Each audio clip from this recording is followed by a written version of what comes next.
Despite the uneducated takes on cloud gaming from some in the media, content creation world, and the likes, another knowledgeable source comes out to speak otherwise. See, as Analyst confirms how Stadia and cloud gaming can seriously boost the offering to gamers, it's SDO Daily, baby. Let's get into it. Stay sick cause I follow my gut. They say I was pushing my luck. I'ma push me a matte all black truck. Oh, I'm not sorry. What's up, people? What's up, people? What's up, people? It is your boy MM2K back again with another episode of SDO Daily, baby. Glad to be back.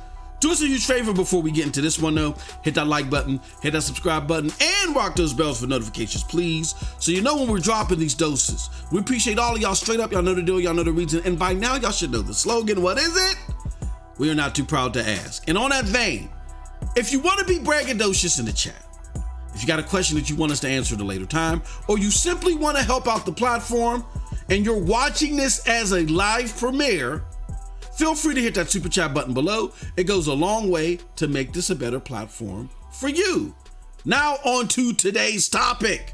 All right, so excellent article by Barclay Games in esports. I believe they go by, that's what they go by on Twitter, where it tries to educate gamers on the state of cloud gaming now from a very high level, talk about its potential in the future, and actually do so by talking to people in the know. People that are developing cloud games, publishers that are publishing cloud games, and analysts that get all the data in front of them. All right? And this is an important article, even though it's not like oozing in information, but it gives you a good amount of it. It's a very good start for those that want to educate themselves on cloud gaming instead of listening to the smoke and mirrors out there, because there's a lot of misinformation. But it's very important, particularly in this time, because what we've seen recently is xCloud or Xbox Cloud Streaming, whatever it's called, moved and released globally on PCs. And it did so after upgrading to the Xbox Series X server blades, which was offering, which has given people better performance, better frames, and better fidelity and stream quality. However, a lot of people have been disappointed, and it didn't go over well at this launch because a lot of people, under the demise of a lot of misconception, again, from the mainstream media that has not educated themselves on this topic, they thought that Xbox Series X server blades was synonymous with Xbox Series X performance over the cloud. And that's not the case. It doesn't necessarily matter alone how powerful the hardware is. Whatever cloud gaming software is being streamed has to come from point A to point B, and codecs are involved. Your streaming tech as far as latency is involved. The codecs affect your streaming quality. I mean, it's just a bunch of stuff. Bandwidth, all that stuff has to be perfectly balanced in order to give you what you're looking for from said product. And even though cloud gaming has offerings that are great in many regards, and in some cases even better than dedicated devices in certain areas, it's not a 1v1 match and all the litmuses combined together. That takes a lot of AI, machine learning, a lot of building. So this is a marathon, not a sprint. But again, people don't understand that. They saw what was going on with Xbox and they were disappointed due to their lack of understanding of how the tech works and understanding that this is just phase one of Xbox trying to be on the cloud. They got to do a lot of work. And what Stadia can do is not just, it's not easy to just flip a switch and do exactly that. All right. But let's go to an article that tries to educate you in a roundabout way about cloud gaming, and we'll talk to all that. Let me show you something. This is the article in question. What's next for game streaming?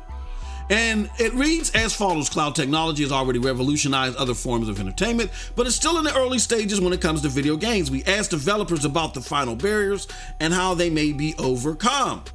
The future of gaming probably won't look like a box sitting under your TV, no matter how sci-fi your PS5 looks. Instead, chances are you'll be playing games which are being streamed from many miles away. And it continues to read, yet, cloud-based gaming has yet to become the norm. It begs a simple question, why? Now, we spoke earlier to that why. The technology has to be there to be a 1v1 match to what people are experiencing right now. When cloud gaming platforms can provide all that, the performance, stability, fidelity, and the games, when it can provide all that the way dedicated devices do, along with its additional perks, then it'll become more socially accepted. That's going to be years from now, though, but it's getting better and better by the day. Stadia, for instance, is a lot better than it was at launch. Just look at the games that have come out this year.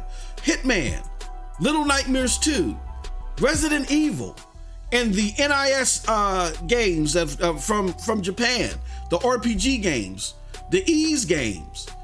Those games play and look and feel fantastic on Stadia.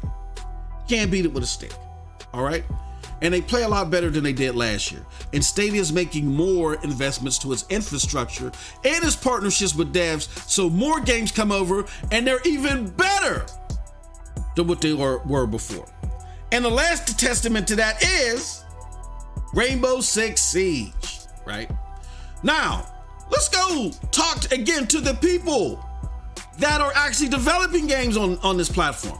One is individual by the name of Dan Collier, the co-founder of Tundra Games, and has also developed the critically acclaimed Lost Words, Beyond the Page, and the 2021 indie title Toho for Google Stadia, and says from his perspective, as both a developer and a gamer, its streaming works well, but internet speeds can still present problems. For developers making games for Stadia and cloud-based platforms, this adds an extra barrier to testing, but one which is becoming more efficient the more games are developed for it. All right. Now, Dan speaks to his own personal experience trying to develop a game on Stadia, upload that game, and play Stadia at the same time. He said he ran into barriers there. And I can't attest to that because I've never tried to upload a game to Stadia that I've created. I don't know how huge that might be or whatever the case may be. But what I can attest to, opposite of Dan, is I've had my wife watch 4K videos on Hulu. I've had my son simultaneously watch videos on YouTube while I play games on Stadia, and I've done so wirelessly with no hitches whatsoever. And I've done that on a 50 up and 50 down internet, crappy, with the data cap on there from Comcast. I can tell you right now, different strokes for different folks, but again, the overwhelming majority of people that have been cataloged, that have been talked to, that have had this experience, overwhelmingly have Stadia running great for them. Even though there are outliers, people that may not have such a great experience. But again, we're talking about technology. In order to gauge technology and to go further, you don't focus most of your attention to the outliers. You focus on how it's progressing with the majority of people, and you make tweaks and upgrades so the outliers can become, can have the same results as everyone else, as the majority of people, right? But with that being said, my experience personally is I've never run into what's Dan's run into, but I don't know Dan's infrastructure. I'm not going to doubt it because he's a developer for the platform. But what I will say is I've never also had to upload a game to Stadia, so I don't know what that entails. But that's just my personal experience. That's alongside of many others. With that being said, even though he's had that barrier, Dan has spoken to a lot of stuff that he has enjoyed as far as developing the Stadia. You know what I'm saying? Let me see here if I can find this particular, some of the perks that Dan has said that he has enjoyed. He says, Collier cites another bonus of cloud gaming that should be of interest to publishers and gamers alike: sustainability. I also like the potential for reduced environmental impact thanks to having no consoles or packaged games, he says. He also says, I actually enjoyed running everything from the cloud, apart from the uploading that we spoke to earlier. It simplified the process, so updates to the portal were automatic and everything runs in the web browser. All right. But that's Dan's take from it. let's go to the actual data and the potential, and this is given to us from Daniel Ahmad. Now, if you don't know who Daniel Ahmad is, I'm glad you're watching this video, because in all likelihood, you're a Stadia gamer, you've been out of the loop for a long time, never been in the loop, so a lot of names that you hear here, you may not be familiar with. But Daniel Ahmad is world-renowned analyst as it relates to gaming, particularly in Asia. However, know this name. Very important, very key in the data analyst world for gaming. He's a senior analyst at Niko Partners, specializing in the video games market in China and Asia. Naturally, he's very familiar with the rise of cloud-based gaming and sees a high potential growth within the industry. He continues, in the future, the analyst says he expects to see not just the variety of games that we play, but the audience of gamers themselves change. We see an opportunity for cloud gaming to expand the gaming audience, both through traditional gaming experiences and entirely new gaming experiences. Not only will cloud gaming allow current players to extend their gaming time to other devices, but it will also allow both new and existing gamers to discover games that were previously unavailable to them. In addition, cloud native games can offer an entirely new experience that has not been possible with traditional hardware limited games. More immersive worlds, multiple simultaneous online connections, and advanced AI can change the way players engage with games. Right. That is fantastic stuff, people. Now, a lot of you might hear that and say, well, I heard that Stadia shut down SG&E, so how are they going to have cloud native games? Just because they shut down SG&E doesn't mean that people are not going to work on cloud native games that are only possible in the cloud and just go to Stadia and other cloud platforms as well. They're multi-plat cloud games. Or it doesn't mean that Stadia does not have second-party deals that they are hammering out for people to develop games specifically for Stadia. They have increased and gone laser focused on getting you the games that you want to play that are multi-plat elsewhere. But it doesn't mean that second-party games, cloud-based games aren't coming to the platform any further. They're just not developing them anymore, or for the time being. You never know what they might do in the future. So this is very interesting stuff, very promising stuff as far as cloud gaming is concerned. Don't take some of the hiccups that you may see here with Xbox or xCloud, Amazon, or even Stadia as testament to what cloud gaming is all the way around and will be in the future. That's a fool's errand. It's only a 1% business right now. 5 years from now, it's going to be a 2% business. It's going to take several years after that for it to for it to reach its apex and for it to start reaching more broadly. And when it does, it's going to hit hard. So there's a lot of potential there. But understand that even though there's a lot of potential years down the road, there are a lot of great offerings right now. People are discovering it. I hear every day, MM2K, I wish I would have listened to you a long time ago. I thought you were just capping. I tried Stadia. I love it. It's a great experience. I want to see more games this way. I can only play games this way now. And if you don't believe me, if you think I'm capping, do what they did. Just try it out. Go to stadia.com, regardless of what device you're playing on.